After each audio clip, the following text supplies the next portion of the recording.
सभापती महोदय, रात्रशाळेतील 90% शाळांना विषयानुरूप शिक्षक नाहीत हा माझा पहिला प्रश्न आहे. ते कधी भरती केली जाईल?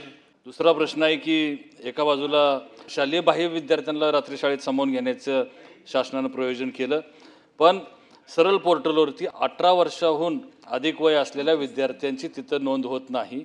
हा दुसरा प्रश्न. आणि अनेक ठिकाणी रोजगारासाठी वस्त्या त्या ठिकाणी लोकस्थलांतर झाले आणि त्या ठिकाणची रात्रशाळा ही विद्यार्थी संख्याअभावी कमी पडायला लागलेली. त्यामुळं रात्रशाळा स्थलांतर करायला परवानगी देणार का?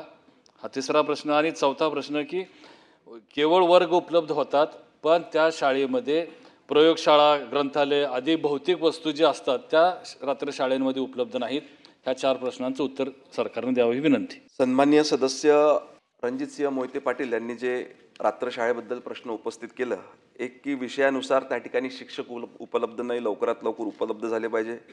रात्रशाळा मग ज्या काही वस्त्यांमध्ये होत्या त्या वस्त्या त्या ठिकाणी स्थलांतरित झाल्यामुळे ह्या रात्रशाळांना देखील स्थलांतरीची मान्यता त्या ठिकाणी देण्यात येतील का? नंतर काही ठिकाणी लॅबॉरेटरीज नाही, ग्रंथालय नाही, त्या सुविधा त्या ठिकाणी उपलब्ध करून देण्यात येईल का? मी आधीच सांगितल्याप्रमाणे ह्या सर्व ज्या समस्या रात्रशाळेच्या आहे, ह्या समस्या समजून घेऊन त्याच्यावर मार्ग काढण्याकरता आयुक्तांच्या स्तरावर एक समिती त्या ठिकाणी नियुक्त करण्यात आली आहे. समितीचा अहवाल लवकरात लवकर मागून आपल्या महाराष्ट्रातले जेवढेही रात्रीच्या शाळा आहे, रात्रशाळा आहे, त्यांच्याकरता त्या ठिकाणी कार्यवाही करण्यात येईल.